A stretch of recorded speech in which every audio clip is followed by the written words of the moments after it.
me with a coin trick? Yeah. Fantastic. These are old coins, $50, 50-cent pieces, but the old ones with Liberty on one side and the eagle on the other, and that bird means they can fly. Now, I'll tell you right now, these coins will travel from one hand to the other. You won't actually see them travel, but they will travel nevertheless. They will, however, go across one by one, so at the end, all 4 coins will be in this hand. Now, I do this 4 times, so you have 4 chances to watch the magic. Watch the coins, watch my hands, they come close. When I wiggle my thumbs, however, 1 coin travels from one hand to the other. Now, I'll do that again with this coin over here. I'll make it travel from this hand to this hand, just like this one. In fact, I do this 3 more times because the first time no one believes it. Watch the coins, you'll never see it, but if you listen, you can hear the second one go, and that's 2 and 2. I'll do that again. In fact, I'll do it twice more. First this one will go, then this one will go. These 2 have already made the journey. In fact, sometimes they travel so quickly I don't even have time to wiggle. It's already done. That's 1 and 3.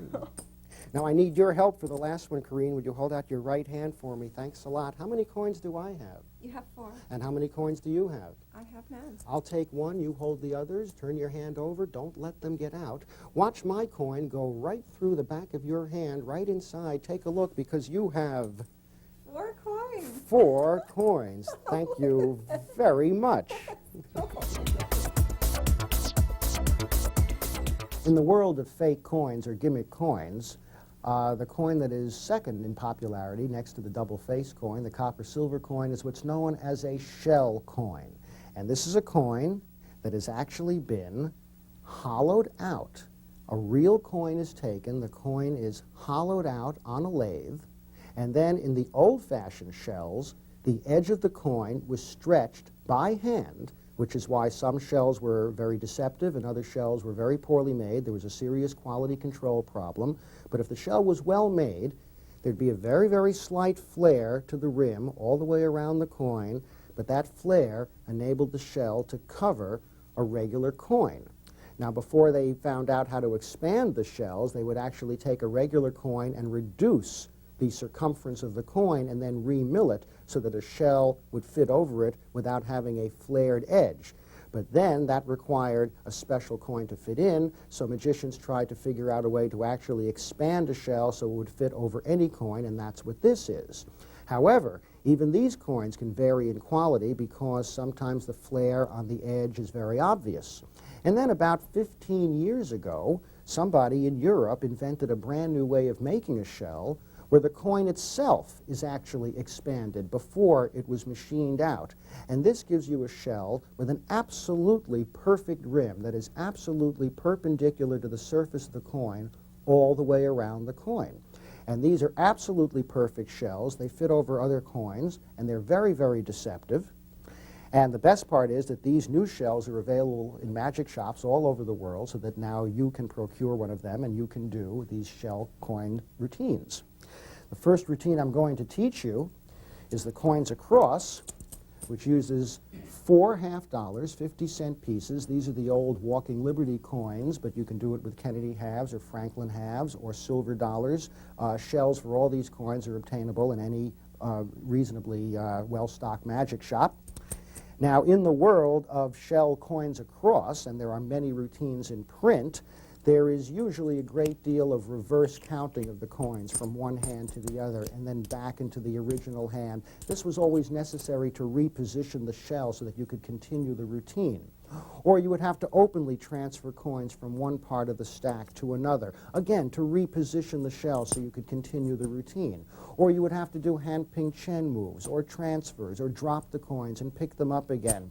I tried to eliminate all that in this handling.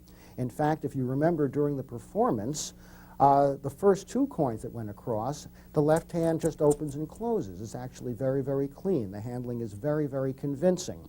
And it isn't difficult, and the angles are very good.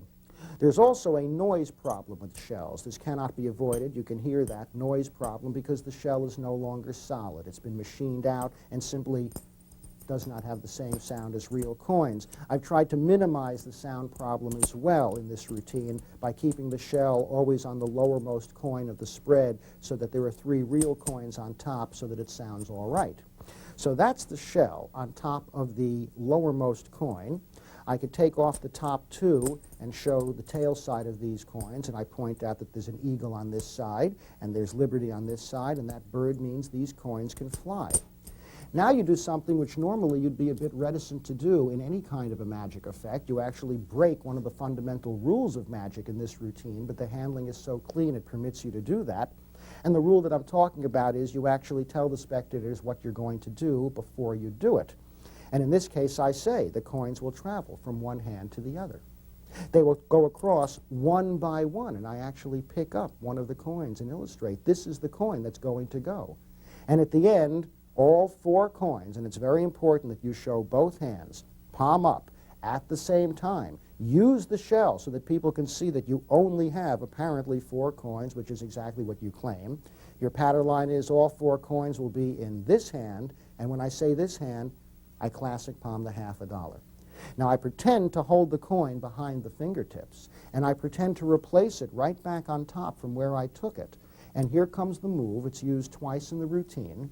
I pretend to place the coin back. What I really do is I pick up the shell by its edges, as well as the two coins above it. By their edges, I pick up all three. I lift the shell off of its coin. I move the set of three, the shell and the two real coins, forward about half the width of a coin. I drop them.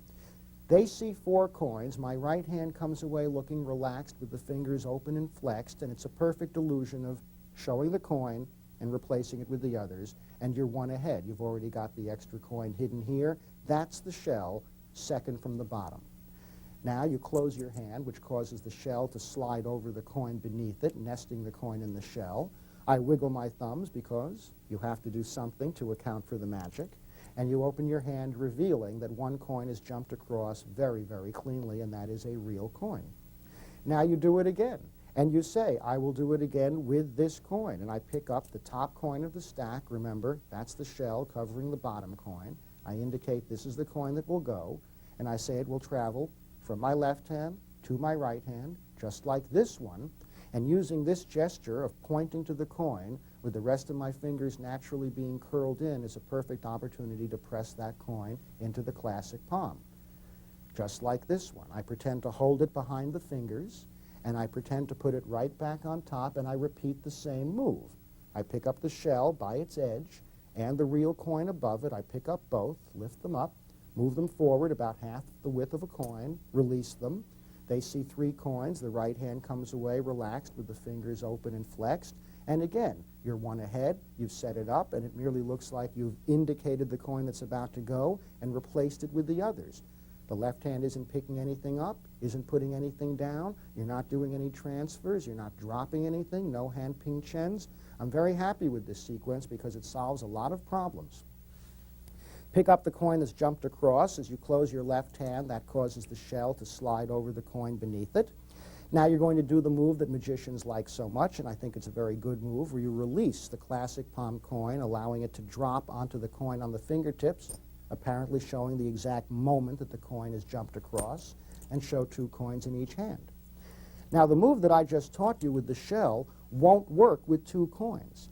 If I try to physically do it, in other words, if I were to pick up this real coin, that's the shell-covered coin, and say this coin will travel across just like these, and I palm the coin and I pretend to put it back, if I do the move and lift off the shell, there's a serious noise problem.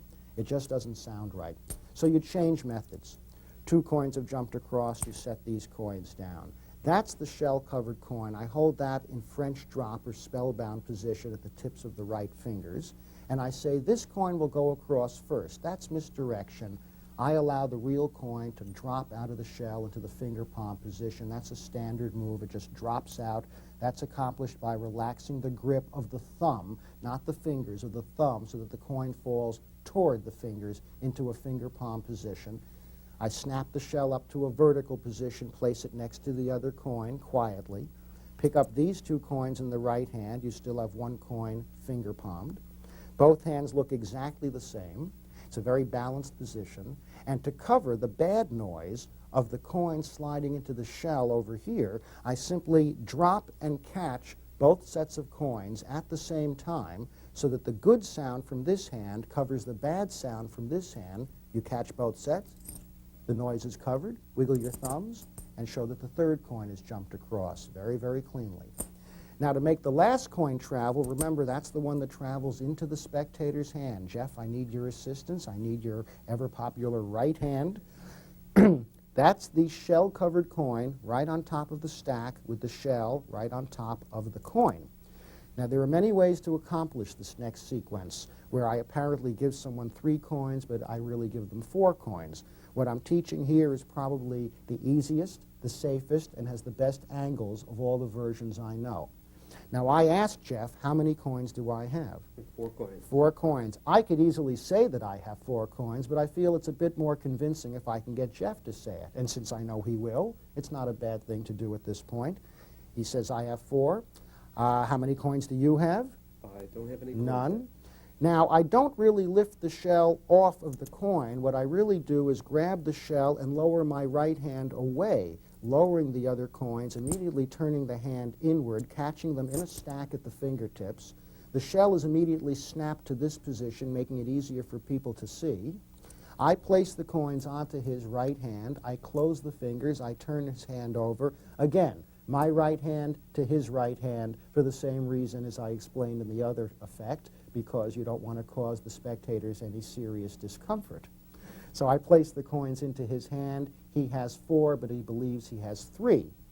The vanish that I use to make the shell disappear, and it's a very interesting vanish because you can use it for any small object, a coin, a ball, a die, a bottle cap, any other small object, a pebble.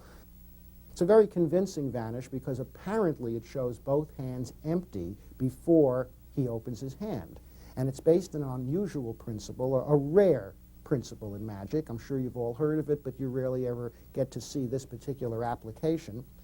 In magic, there's something called a principle. It's called a feint, F-E-I-N-T.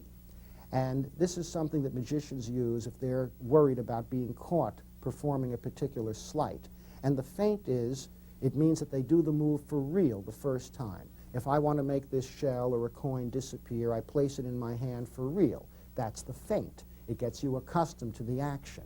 And I patter for a few seconds, open my hand, take the shell or the coin back, and when I put it in my hand again, that's the move. So the feint sets up the sleight. It gets the spectators accustomed to the action. What makes this particular vanish interesting is that technically it's a double feint, which is not unknown, but it's relatively rare in magic. The first magician to put this type of move in print was Ross Bertram, who did it in the 1940s. Ed Marlowe has also put this move in print. He refers to it as the spider vanish. Many magicians do the move now. It's a very deceptive move, but it does require a pretty good classic palm and a little acting ability. You hold the coin at the left fingertips in spellbound position or French drop position, and you come in as if you're going to do a French drop. In fact, you want to make it look like it's going to be a rather awkward, obvious French drop, just like that. Just the way your uncle did it for you when you were a kid, with the thumb going through the hole. But I really take the shell.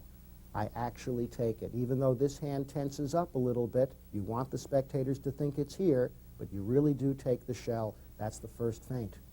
Now I palm the shell. Palm it in the hand. You need a pretty good classic palm, but you don't need a great classic palm because they really do believe the coin is here. In fact, at this moment, you want the spectators to be thinking to themselves, I don't know how he sent those first 3 coins across, but right now I know where the coin is, and it's in his left hand. I hold my right hand over his left hand, and I crumple the coin to nothing. If you can snap your fingers and make a gesture, so much the better. No, don't open your hand yet, because I still have to show this hand empty. It's okay. So I open my hand, I make a gesture, open my hand over his.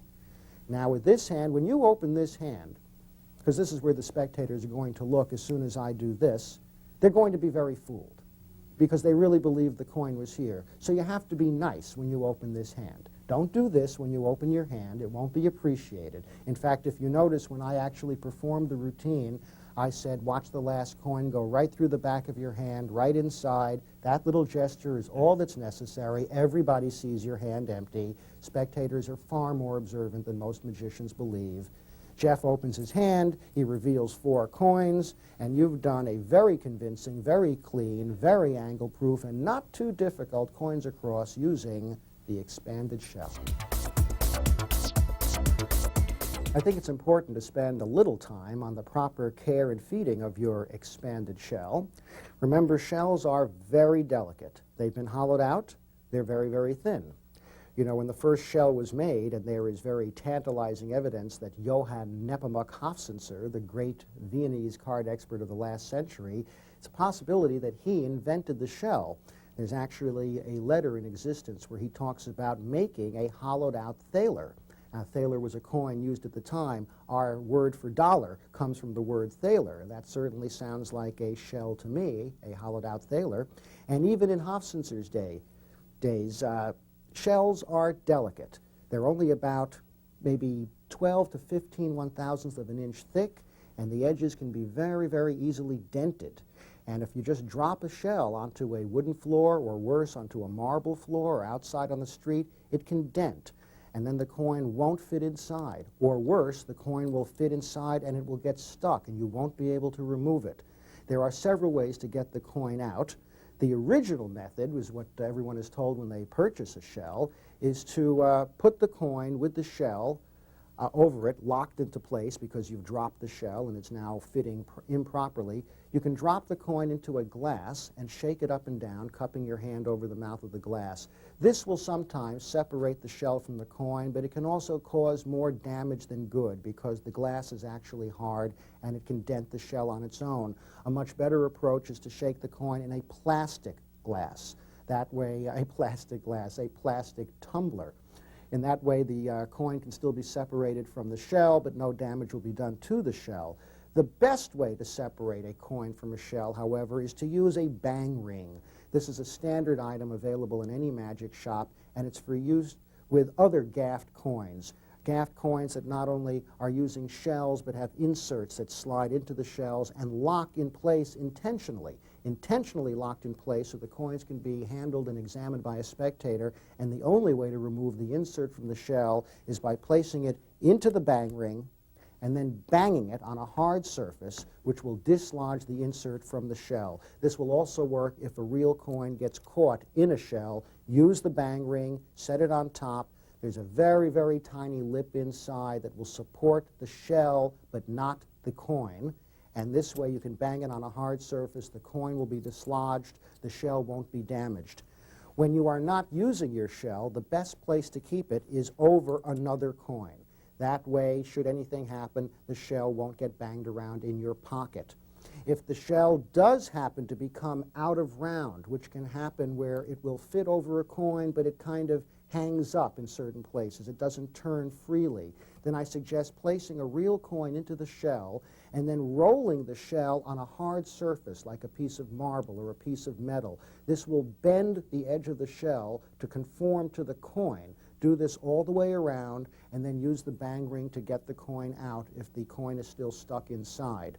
If you really want a loose-fitting shell over the coin, which is certainly desirable for a lot of effects, you can actually take an English penny, which is slightly larger than $0.50, and really push that into the expanded shell. It will wedge very tightly. It will actually cause the edges of the coin to expand slightly because the English penny is, in fact, larger than the $0.50. Once again, the bang ring will dislodge the English penny, and now you'll have a shell that will fit very loosely over any other coin. I think the most important thing, though, is to always keep the shell over another coin in a purse so it can't be separated when you're not using the shell. Handled correctly, treated for, carefully fed and cared for, the shell should last a lifetime. Hi, my name is Dan, and you are? Lisa. Pleasure to meet you. And Tanya, we know you. Hi. Nice to see you again. Becca. Becca, hi, I'm Dan. Nice to meet you. Lauren. Lauren, how are you? And? Tom. Tom, great. We're going to start off with something simple for Tom. Using just 4 coins. This is called Sesame Street magic. One of these things is not like the others. Tom, can you guess which one it is? thinking that That'll what be do the you one call there. it? Okay, you hold on to that, all right? And I'd like Lauren and Tom to inspect that. That is an English penny. You may take a look at those coins. They're American half dollars, silver coins and a copper coin. Now, an English penny is an interesting coin because they haven't been made in many, many years, so they're kind of rare. They're collector's items. Now, these American half dollars, they're only interesting because you don't really see them in circulation, but they're still minted. Here's the other thing that's really kind of strange about this. This is a pure copper coin. It's copper all the way through and through, and you can see the little tarnish on it to prove it. Now, have you ever looked closely at an American half dollar? Look at the edge. What's the coin made of? Copper. It's a copper coin, masquerading as a silver coin. As a matter of fact, there's no silver in an American half dollar, except for the ones that were minted in a very special year that are made out of pure silver. But most of them have a nickel coating on them to make them look like a silver coin. It's like a lot of people masquerading as something else. Now, that copper coin is actually worth more than those half dollars. It's worth about $1.50, upwards of $2, depending on how rare it is. I want you to watch it because, like some of us, it starts out at the bottom, but it knows its own worth. So if I push the coins together and I give them a little shake, the copper coin actually moves through the lower silver coin, leaving a silver coin behind. The copper coin here above it, it really is. Another silver coin making kind of a metal Oreo sandwich. My dentist hates that. But if you watch the copper coin closely, you know where it is, right, Lauren? You see that, Lisa? Yeah. Right there, third from the top. I'm going to square the coins again, which is difficult to do because they're round. And then I give them a shake, and the copper coin is already second. Wow. Already second from the top. Even before I spread it out, it's already moved through that other coin. Now, second from the top. Of course, you know what to expect now. That coin's going to travel all the way to the top, but to make it a little bit more difficult, I'm actually going to get rid of the top coin. You see, I'll move the top coin over here in this hand. I'll leave the copper coin behind, trapped with the other two. Would you do me a favor and hold your hand out like this? That's great. The clean one. No, I'm not kidding. That hand's... This one's better. Yeah, they're all right. I really... Stop it. No, I really don't want to ask. Don't make fun. What happened? No, if you don't mind, what... Tanner. You tried Tanner? Stop. It's all right. Hold your hand out like that. Didn't work, did it? No. Yeah, I didn't think so. Now, I'm going to drop this silver coin into your hand. When I drop it into your hand, I want you to grab onto it very tightly. You know, they're going to think that that has something to do with the trick. But it doesn't. Watch the silver coin. I'm going to drop it into your hand. Grab it on tightly as you can. Now, watch closely. Because remember, that's the top coin, but the copper coin is trapped over here. Let's see if I can do this. Did you feel it? Mm-hmm. That leaves the 3 silver coins behind here. And the copper coin in your hand.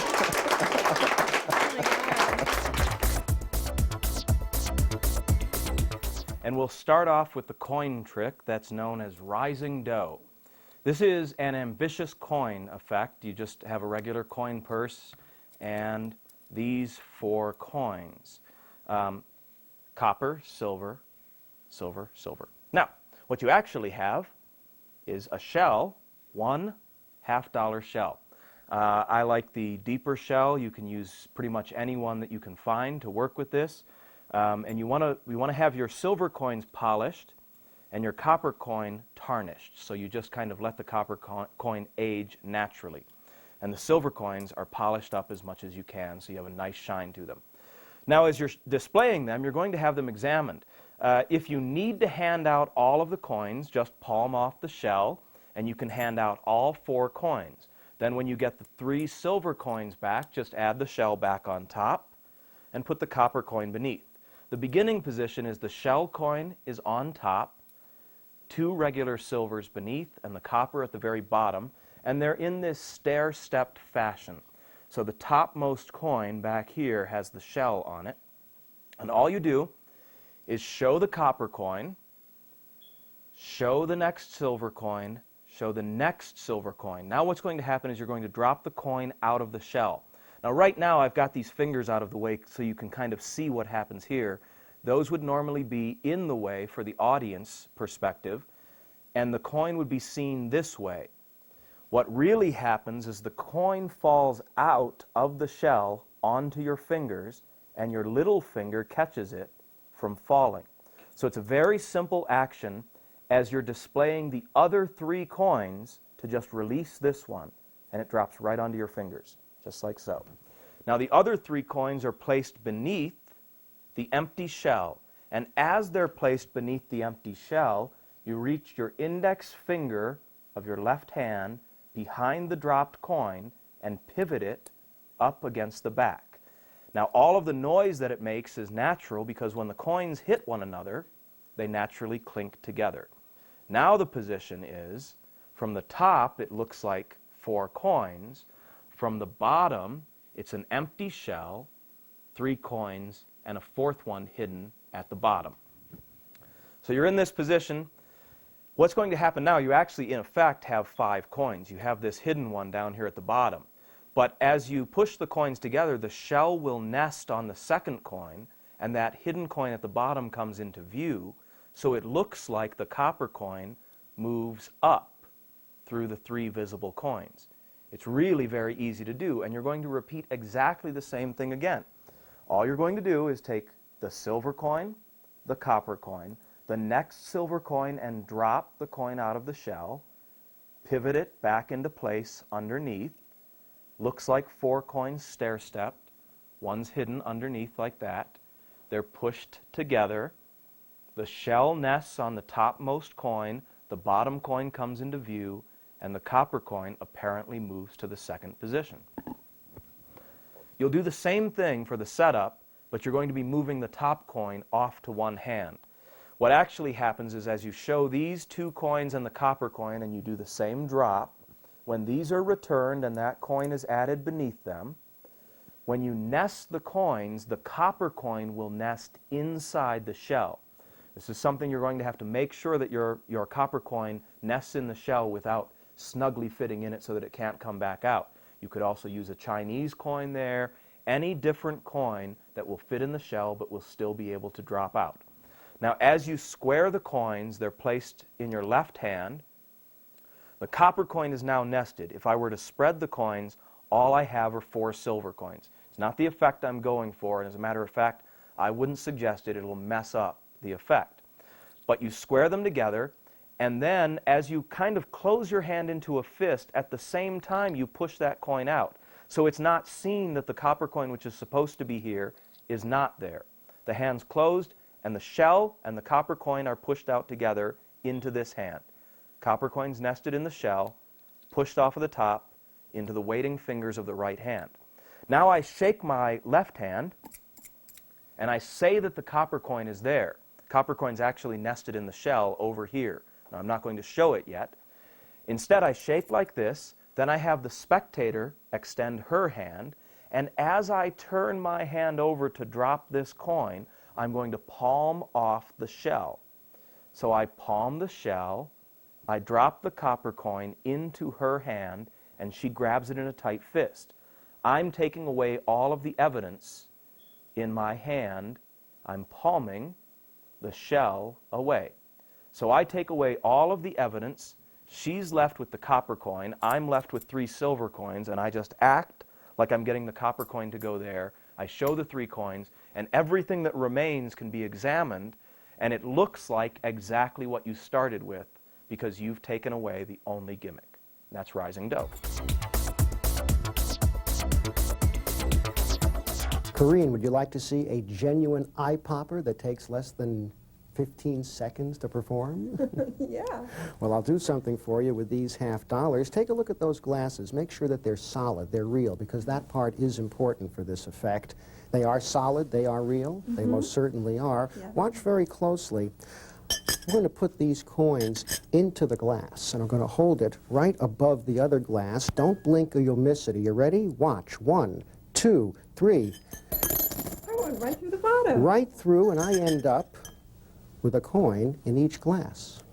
Wow. That's what I said the first time I saw it. This will be the explanation for the effect titled coin through glass. I imagine it takes less than a minute to actually perform this effect, but it is a genuine eye popper and should not be overlooked. You need two glasses. They can either be octagonal like these with multiple straight sides, but the effect will work just as well with an ordinary round glass tumbler. The main thing is that the sides are straight-sided. You also need two coins, one of which has an expanded shell covering it. That coin is on the right side. I show the two coins like this, and again, that standard move, as I snap this one to vertical and show this coin, I allow the real coin to fall out of the shell into a finger palm position. I snap the shell up to vertical so both hands look the same. Now, as I move from this position down to the table, I transfer the coin to the classic palm. In detail, the coin starts out in the finger palm position. Both hands turn palm down. The fingers bend in, getting the coin onto the fingertips, and then from there they can press it into the palm. Some people find it difficult to palm a coin while they're holding something at the fingertips because there's no place for their thumb to shift, but it can be done with practice, and it's a skill worth acquiring. So you set the coins down on the table, show the two glasses, you have the real coin, classic palmed in the right hand. Leave the coin, the glass that's on the right, pick up the glass on the left, transfer it to the right hand. You're going to set the coin, the real coin, into the glass. You're going to set the shell on top of that coin, overlapping it. You're now going to hold the glasses in this position. Don't let the shell slide over the coin prematurely. You want the coin in the classic palm to be directly over this glass. The illusion will be that the coins will slide to the bottom of the glass. One will penetrate and fall into this glass as the shell covers and nests over the coin beneath it. It is actually a wonderful illusion because this coin has vanished very, very cleanly and this coin has appeared. In this position, both hands dump out both coins onto the table so that they will not separate. If you do it delicately, the shell should not separate from the coin, and the effect is complete. If you want to palm off the shell from the coin, and this is a standard move in the handling of a shell, pick up both coins, turning the shell mouth up momentarily. It is an open finger palm position, mouth up with the real coin inside. In this position, by slightly contracting the third finger, you can retain the shell as I dump the real coin into the right hand, retaining the shell here. It's a standard move that must be acquired by anybody doing any kind of routines with a shell. And in this position, the coins can be handed out for examination.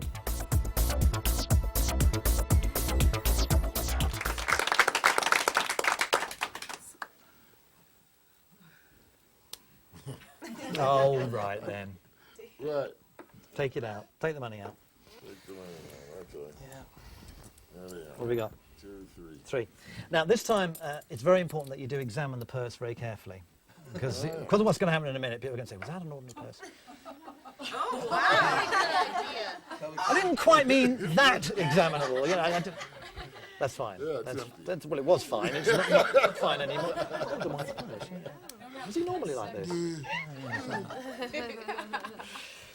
Of course, I understand that for people who perhaps don't watch magic all of the time, it's a bit frustrating, really, because when you're watching a magic trick, everything seems to happen so fast, doesn't it? You know what I mean? Ding, bing, bing, bing, and it's done. And, oh, no, I haven't caught up with that. So what I thought I'd do now is I'm going to show you a trick in slow motion, using my two hands, the 3 coins, and the little purse which you have just looked at. Because I think that would be fair then, wouldn't it? Right. So that's what we're going to do.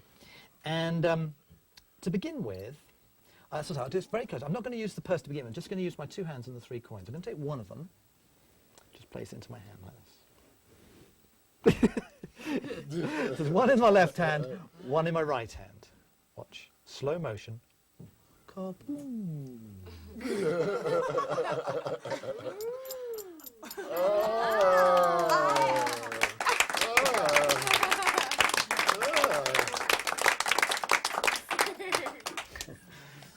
One, two, three. Yeah, let's use the purse. Now, you really did examine this. In fact, you pulled the whole thing inside out, didn't you? Well, that's okay. I don't mind you doing that, because that proves that it's okay. I'm going to take one of the coins and place it into the purse, like this. And the other 2, I'll just leave them on my hand. Watch. I'm just going to take the purse. place it over the coins. I'll give a little movement, a little rub like this. Look. One here. If we look inside here, the purse that you examined, there's now one. Oh, wow. Wow. Oh, that's good. Oh. Well, as we've already established, I do cheat. You'd think less of me if I didn't, really. So what we're going to do now is that I've been using my hands, my purse, and my coins. But now we're going to use your hand. Okay. Nothing will explode. You are quite safe with me. I am an experienced professional. Okay, hold out your hand flat, please. I'm going to place the 3 coins, like this, onto your hand. Okay, there's 1, there's 2, and there's 3. I'd like you, if you would, just to close your hand around the coins. That's lovely. Just turn your hand over. You have trapped the 3 coins inside your hand, but I'm going to remove one and place it into mine. Whoa. Slow motion, slow motion. Turn your hand over slowly. Slowly open your fingers. You got the 2.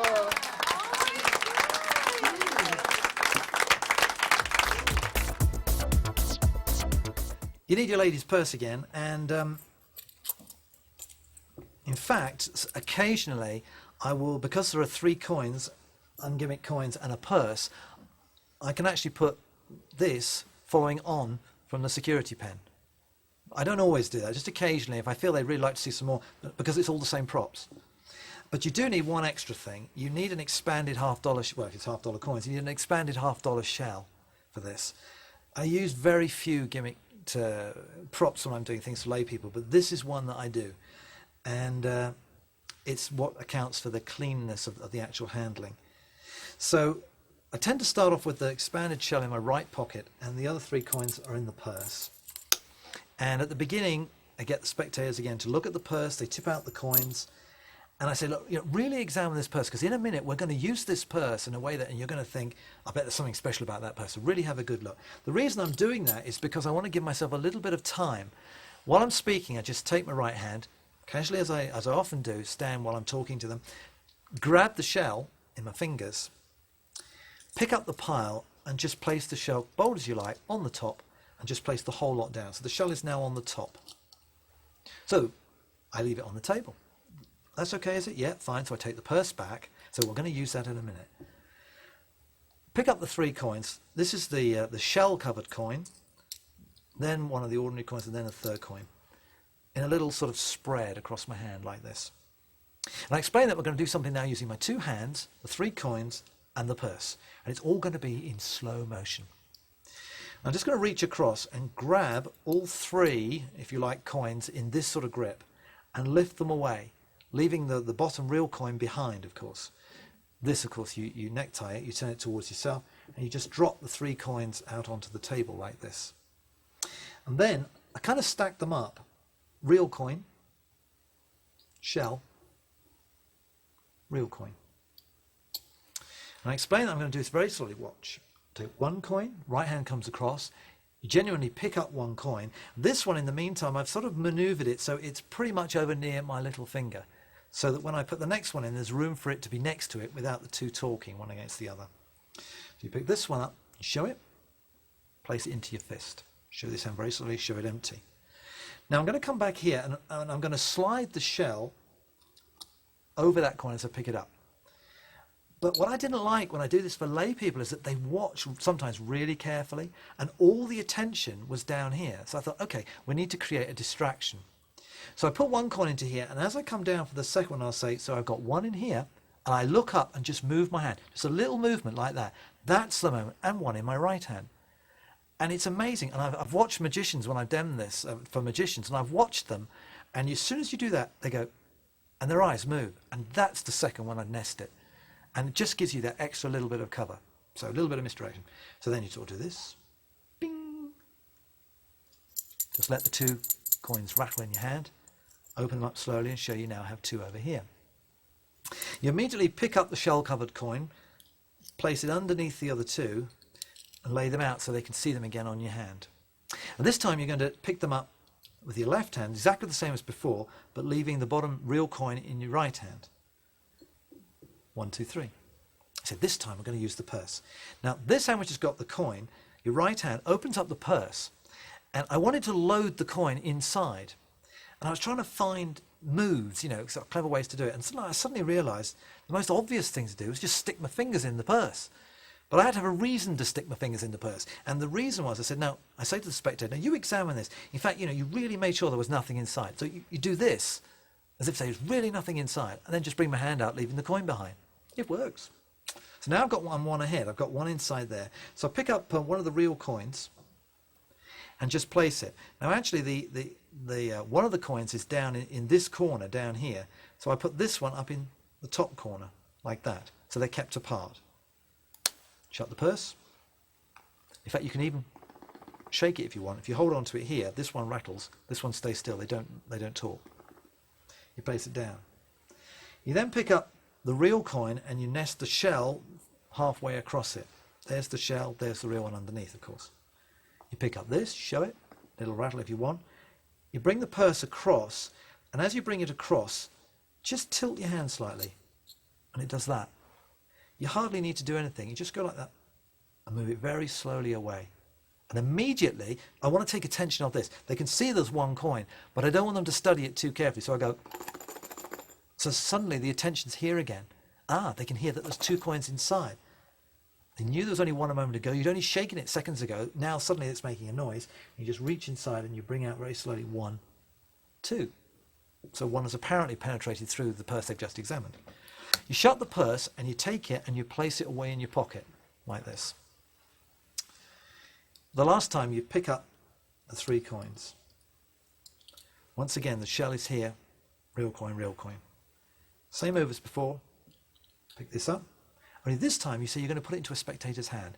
Now the spectator holds out their hand, and we're going to be a bit bold here. I'm going to take this and drop the shell right in the middle of their palm and put 1 coin either side, like that. You probably think, oh my God, I can't do that. And yes, you can. You just do it. And then you start to nest them. You take the shell, just move it up to there. You take this one, move it up to there. Now it seems very bold, but what you have to remember is that lay people aren't used to these coins. They're not used to. This is a very artificial situation for them. They're not aware of what the weight of coins, what they sound like half the time. They don't think about it.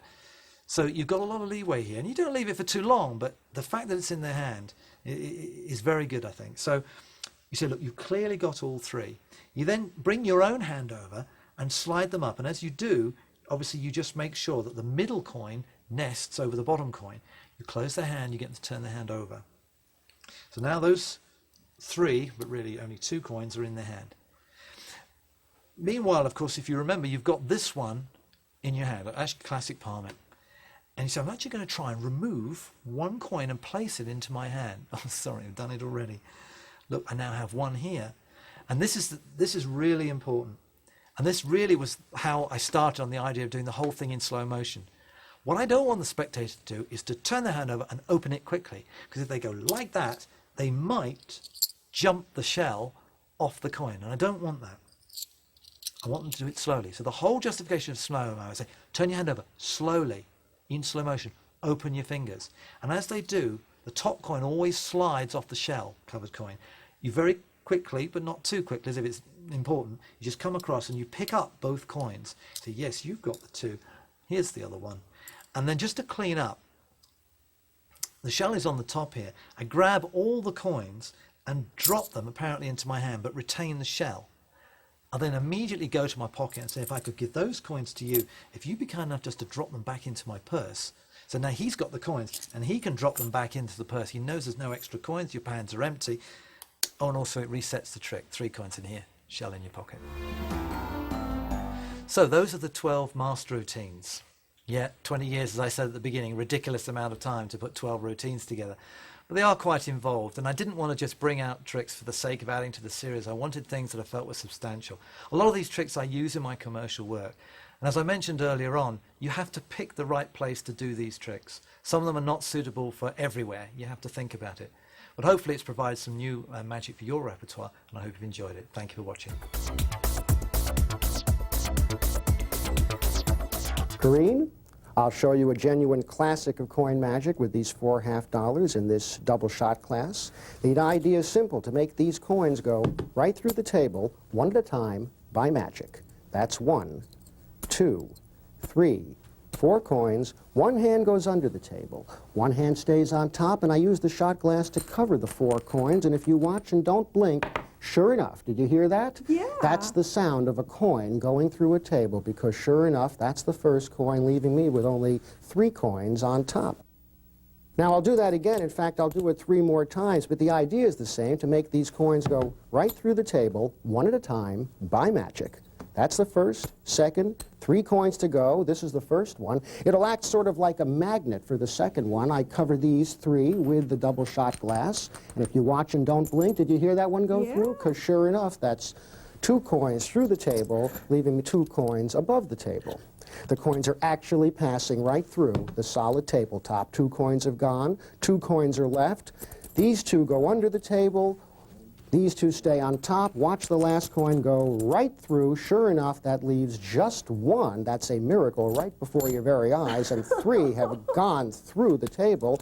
I'll do the last one in your hand, Corrine. Would you hold out your right hand, palm up for me? Corrine, how many coins are there? There are 4 There are coins. 4. And I'd like you to close your hand, but let me take 1 coin out before you do that. Would you like to see a miracle? Watch this coin. Watch this coin go from my hand, not through the table, but into your hand, because my coin is gone. And if you open your hand, you will find 4. all 4 coins. Oh, you took it out. I put it in. Thank you very much. This is the explanation for the effect coins through the table with a glass. This is usually credited to Milton Court. It can be found in the book Modern Coin Magic by J.B. Bobo, a wonderful book that every coin worker should study.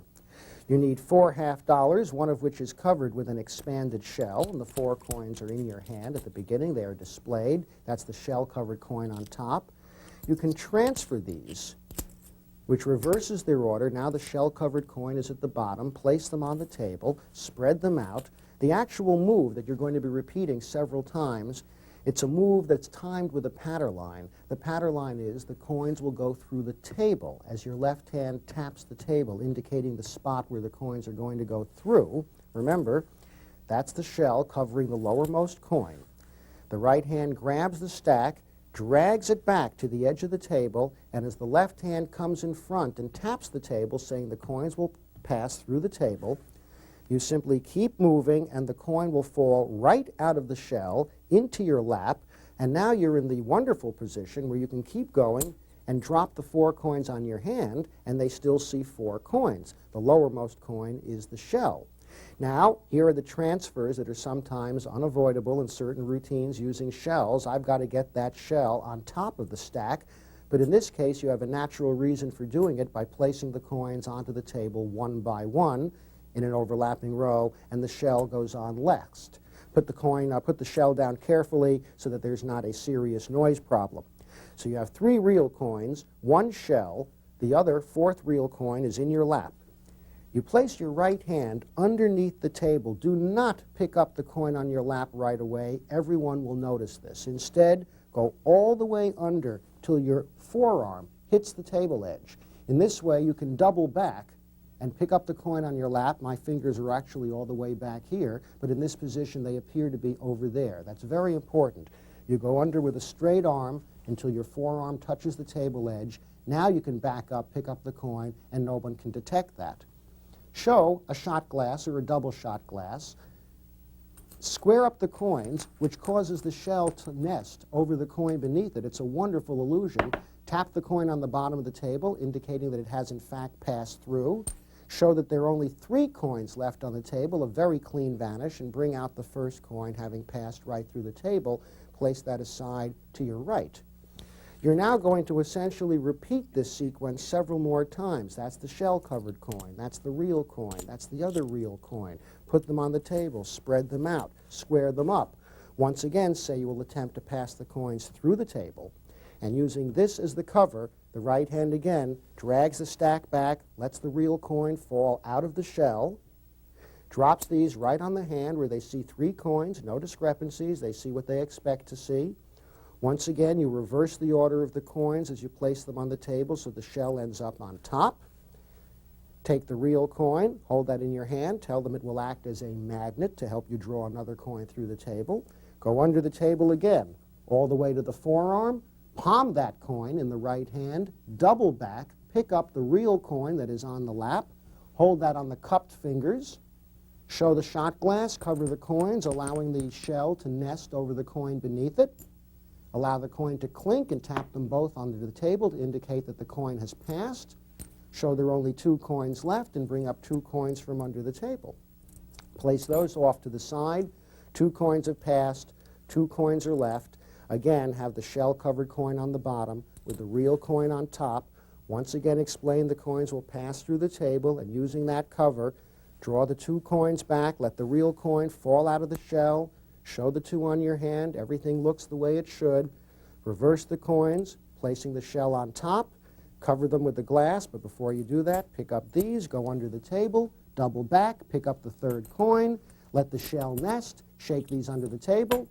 It's gone through, show 3 coins have gone through, 1 coin is left, and rather than make the last coin pass through the table, which is exactly what the spectators expect you to do, instead you're going to pass the coin into a spectator's hand. Now, in the shell coins across routine, I showed you one way of giving a spectator 3 coins, but really 4. I will now show you a variation, a different way, in certain ways more convincing. This is the shell-covered coin. It's placed on top of the 3 coins. Now, that is the shell-covered coin on top of the other 3 coins. 4 altogether, 4 real coins. The uppermost coin has a shell on top, and I place the 4 coins into his hand just like that. If they're slanted toward him, he can get a very graphic look at the coins, but he can't possibly see the edge of the shell. I now square the coins up, and I start to close his fingers, and at the last moment, I actually lift the shell off of the top coin and continue closing his fingers over the coin. Turn your hand over, don't let them get out. It's a variation of the handling in the shell coins across. Now you can vanish the shell any way you want. You can do a retention of vision pass, drop it in your lap as you make a magical pass, vanish the coin, Jeff opens his hand, he has 4 coins, and that's the handling for the 4 coins through the table, the last coin into the spectator's hand.